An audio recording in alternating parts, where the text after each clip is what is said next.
Kenya denies human rights abuse of refugees in its push to close the massive Dadaab camp.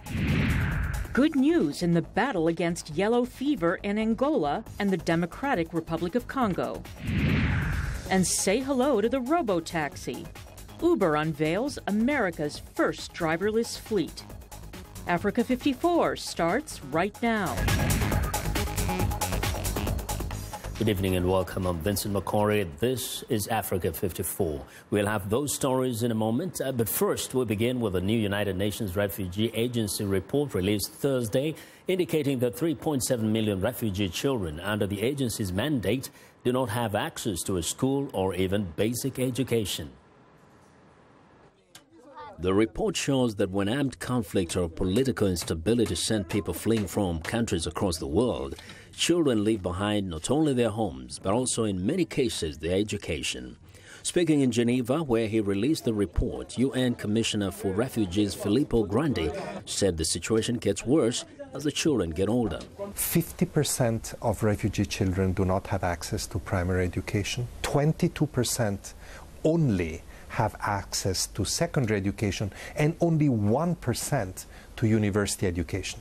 This is an area, fundamental area, in which, of course, the condition, the status of being refugees shows how penalizing it is for young women and men. Grandi says that, of course, food, water and shelter are the priorities for refugees, but when education is neglected, hope and despair tend to take over.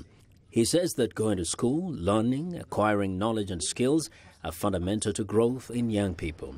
The report provides solid evidence that quality education provides safety, can reduce child marriage, child labor, exploitative and dangerous work, and teenage pregnancy. The UN study also notes the population of school-age refugees grew by 30% in 2014, a number requiring an extra 20,000 teachers.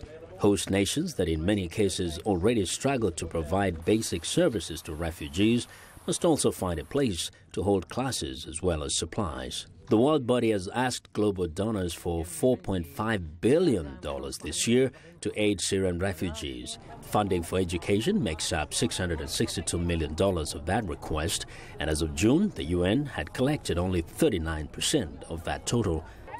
In 2015, the same program saw most of the education funding arrive in the final 2 months of the year, which the UN said hurt the ability of host countries to make effective long-term plans for schooling.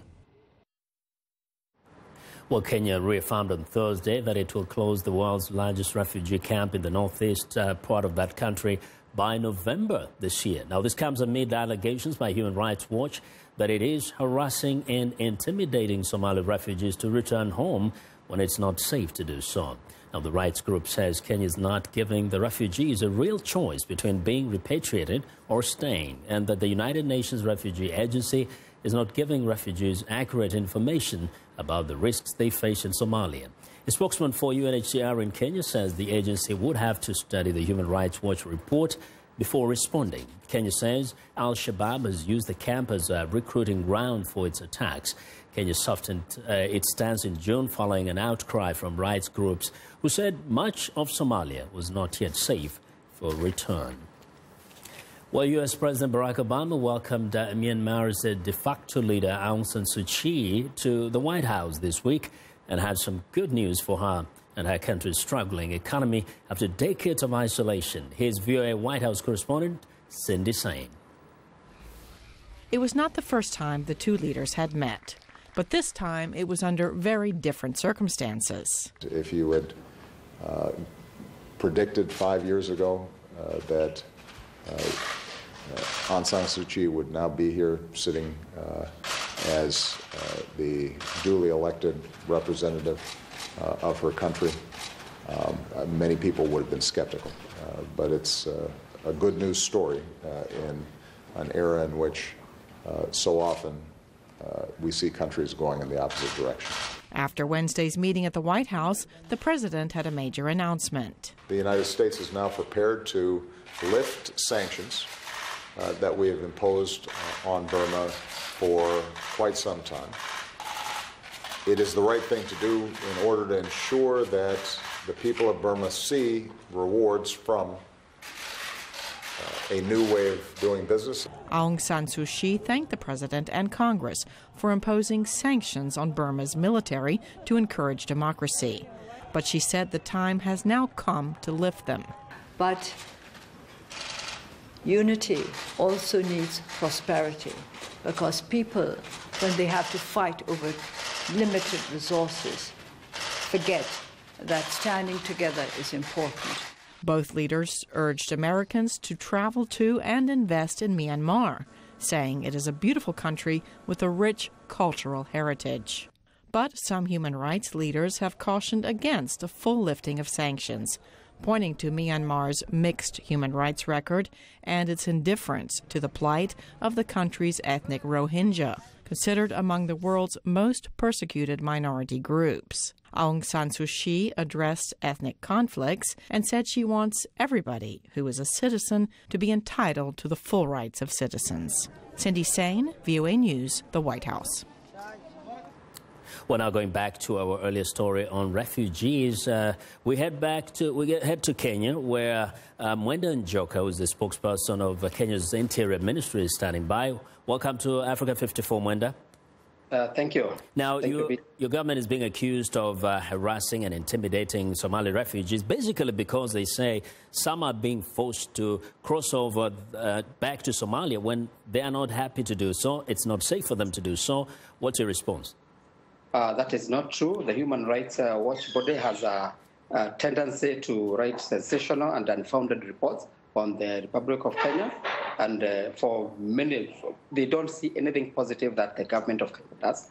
So even this one, we are not surprised that they came up with a report that is not based on facts, but fabrications. But there is evidence that there's some actually refugees who have come back to Kenya after being repatriated. Is that true? It's not true. How come it's only Human Rights Watch that came? I mean, the Kenyan media has been writing stories about refugees. I've not seen a single story from Kenyan media about refugees. We even have media people we've given access there, BBC and others, and nobody has that kind of a story.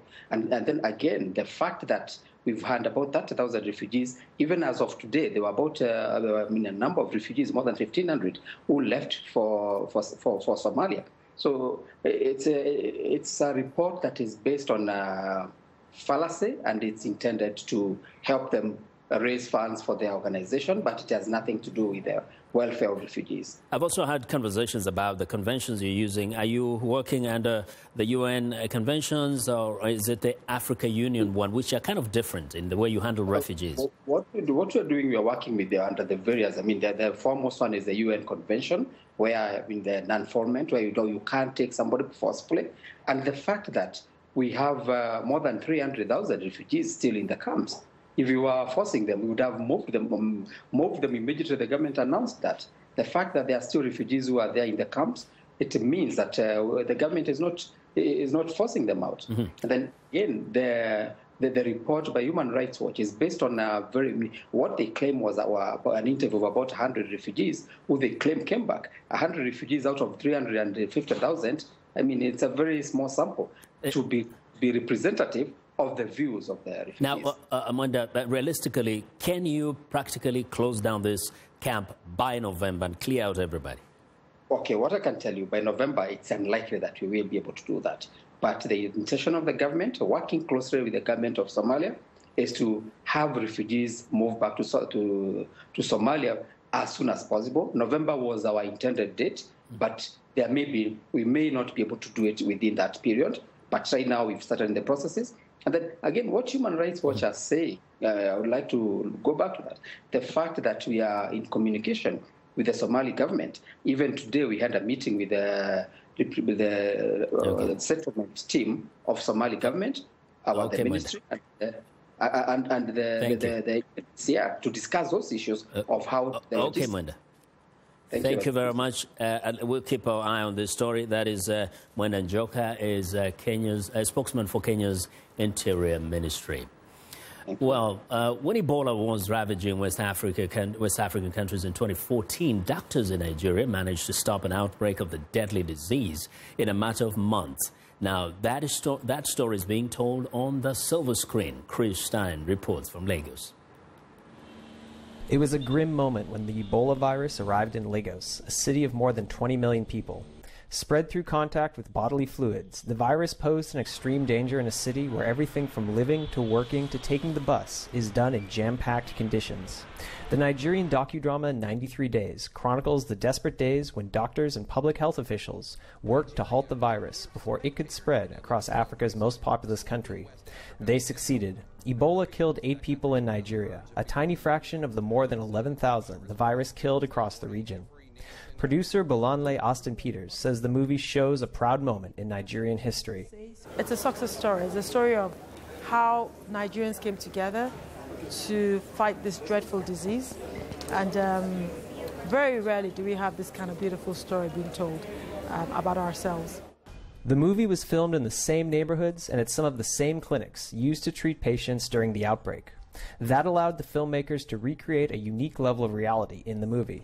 Some of the doctors were actually there and they were acting as consultants on the movie, so that was really good. So we were saying, did we get this right? Was this how it happened? I remember when we did the spraying of the blood, you know, we shot that about 20 times. It was till we got it right, you know, and the doctors kept saying, no, that wasn't how it was, this was how it was. Besides being Africa's largest city, Lagos is an international transportation hub. If the outbreak wasn't swiftly tamped down, many feared it could spread from Lagos globally. Nigerian health authorities collaborated with organizations like the World Health Organization and the U.S. Centers for Disease Control to contain the outbreak.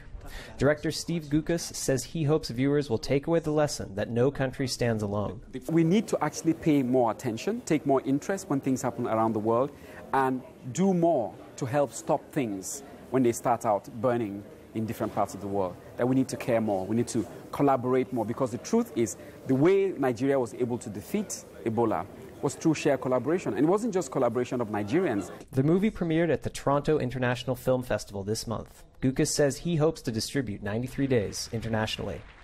Chris Stein for VOA News, Lagos.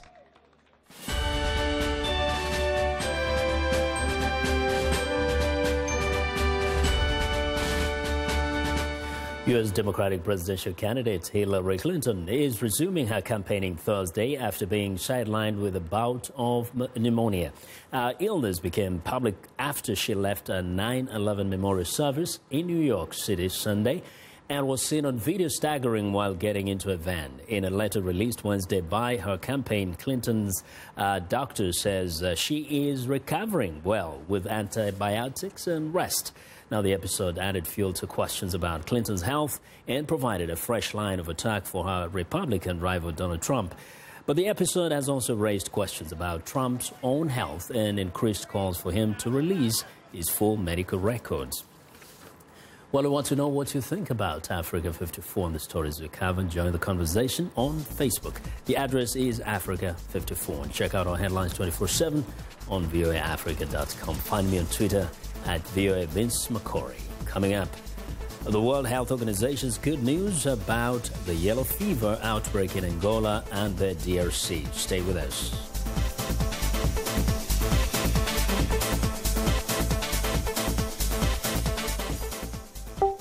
Facebook, Twitter, Instagram. They tell you what people are talking about. So for an in-depth look at the stories trending high on social media, turn to #VOA. It's not your typical talk show. From politics to pop culture, #VOA brings in the people leading the conversation, engages the audience, and gets answers to your questions. #VOA. Smart talk for smart people.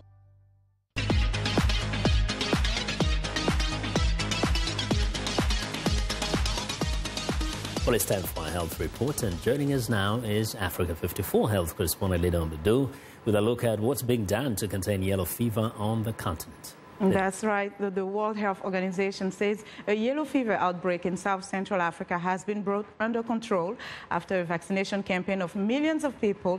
Sylvie Bryan, director of the WHO's Infectious Disease Management Unit, told reporters in Geneva Tuesday that no new cases have emerged in either Angola since mid-June or neighboring Democratic Republic of Congo since mid-July. The recent massive vaccination campaign was aimed at not only to stopping the transmission of the mosquito-borne virus, but also to preempt transmission during the upcoming rainy season. Brian said a second phase of vaccination will begin soon, with 1,000 confirmed cases and up to 6,000 suspected cases of the disease recorded in August. The outbreak is considered the worst in decades among unprotected African populations. Yellow fever has killed more than 400 people. Brian cautioned further outbreaks in 32 endemic countries in Africa could not be ruled out. So far in Angola, more than 15 million people have been vaccinated, and so this represents 65% of the population. So we can say that we still have to protect certain districts and provinces, but the risk of major outbreak, I think, is now over.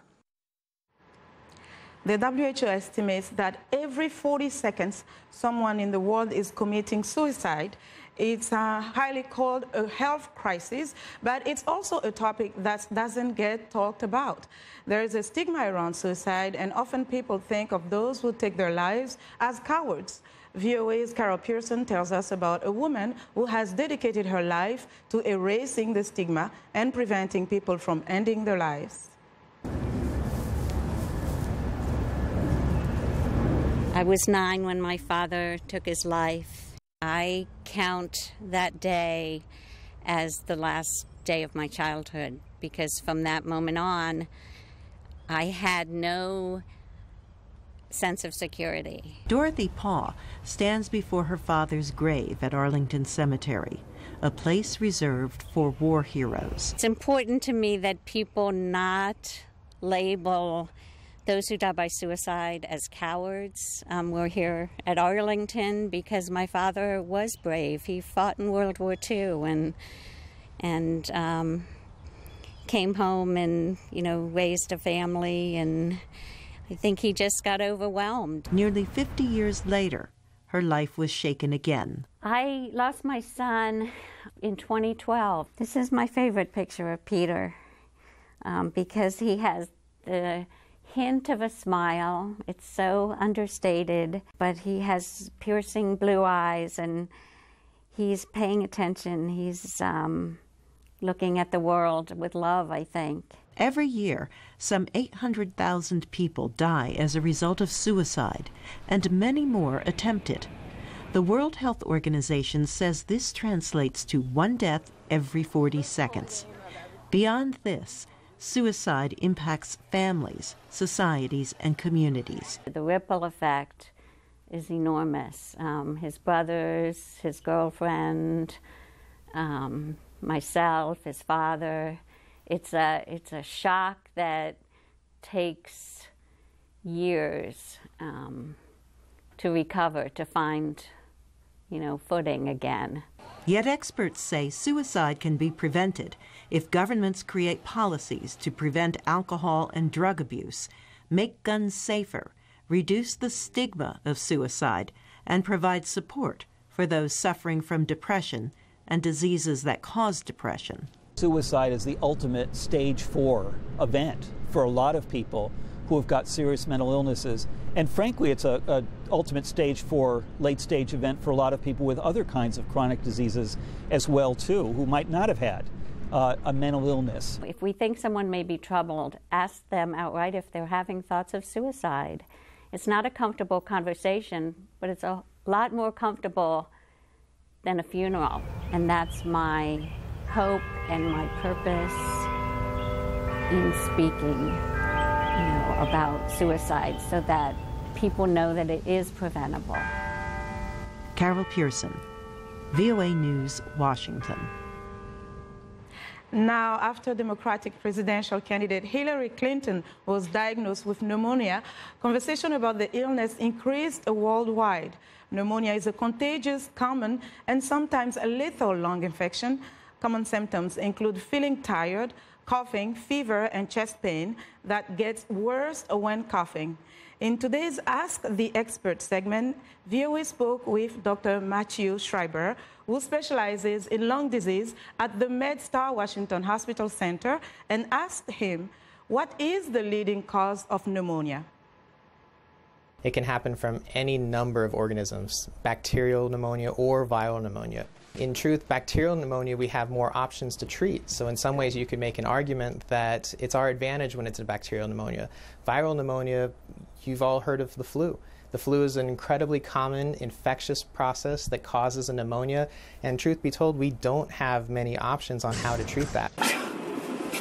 The severity of it really depends on how that infection has influenced that person's lungs and how that person's body is reacting to it. There's no vitamin or pill that you can take to prevent it, and you want to have yourself in the best physical state to handle an infection if it comes up. So being active, staying healthy, eating well are all good measures to give your body a reserve to handle an infection. And that was Dr. Matthew Schreiber, lung disease expert at MedStar Washington Hospital Center, speaking with us about pneumonia. If you have a medical question that you would like to have answered, well, tweet me at Linor Moudou, and we'll have a medical expert respond to your query. Back to you, Vincent. Well, Linor, thank you very much. Now be sure to watch Linor Moudou's Health Report every Tuesday and Thursday, right here on Africa 54. It is time now for a short break. Still to come on Africa 54. It's the dawn of a new era as Uber launches its first fleet of high-tech cabs. We'll be right back.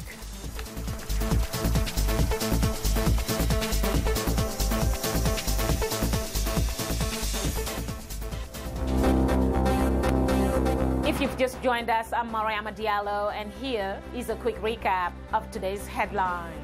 In Kenya, Human Rights Watch criticizes the involuntary repatriation of Somali refugees from Dadaab, saying it breaks international law. In Libya, the National Oil Corporation pledges to restart exports from the port of Zuetina after seizing 4 ports from a rival force allied to UN-backed government. In Gabon, the African Union plans to assist the country's constitutional court in handling complaints lodged by President Ali Bongo and his rival Jean Ping. In Burkina Faso, prosecutors say the trial of the military perpetrators of the coup attempt against the transitional government is due to open in January next year. That's all for today. Thanks for watching. We'll see you next time.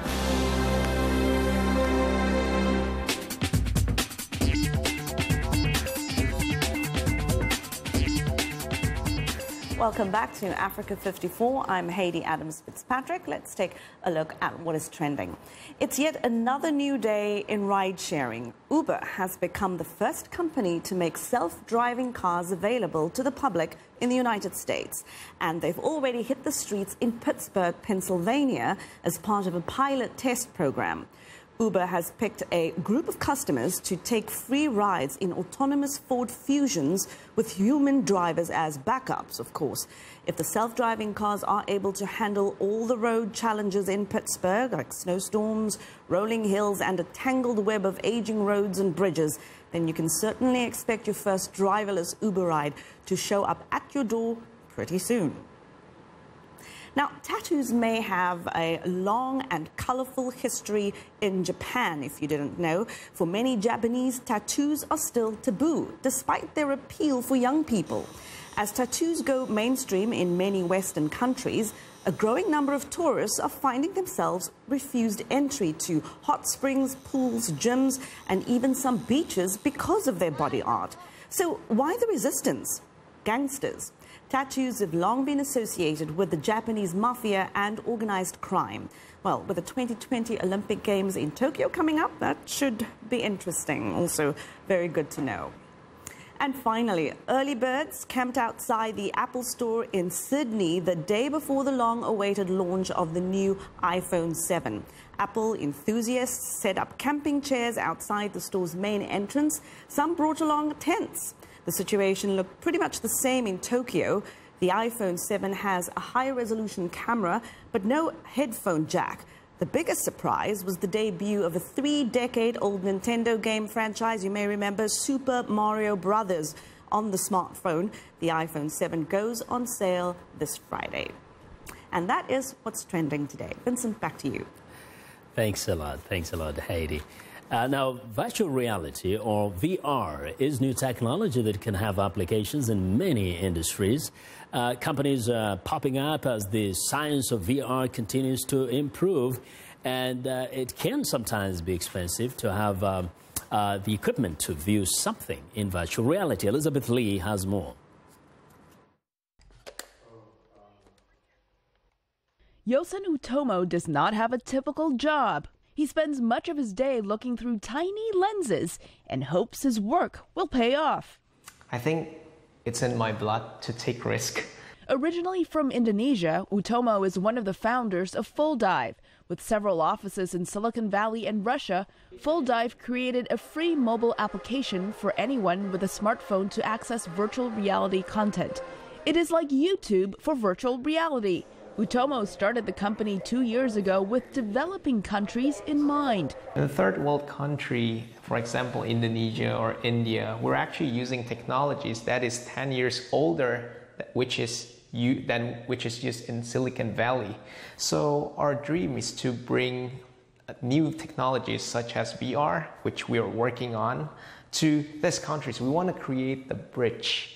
A bridge linking the latest technology in the United States with the rest of the world and making it affordable. First of all, this is a cardboard, and this is Google's DIY solution, where you actually just use cardboard and just two plastic lenses.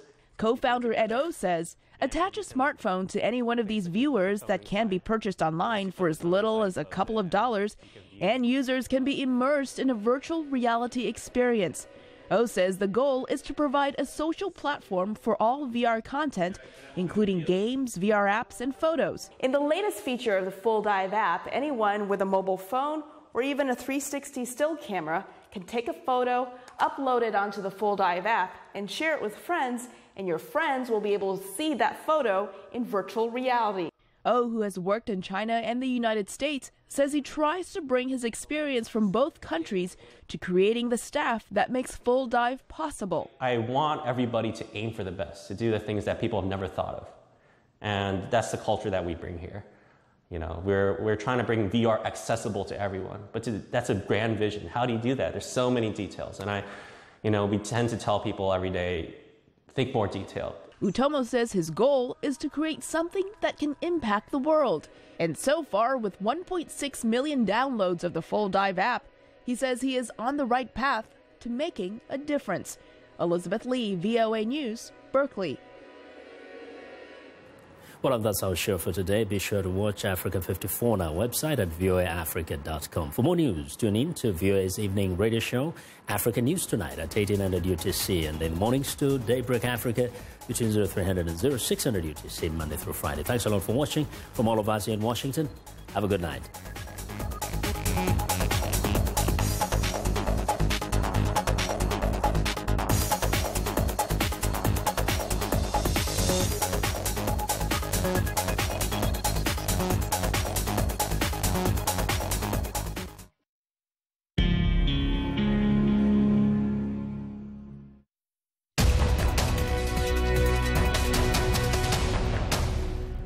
Welcome to the Voice of America's Newswords, where we teach you about words in the news. Here is a word that has to do with ships, the sea, and often the military. Maritime. The U.S. Defense Secretary will travel from Hawaii to Japan, which has its own maritime dispute with Beijing. The word maritime has a connection to the seas or oceans. In our story, the maritime dispute is about the argument between Japan and China over control of the Senkaku Islands in the East China Sea. You will also hear maritime used in business stories about shipping and transportation on the water. Now, when you hear the word maritime, your American English will be good enough to know what this news word means.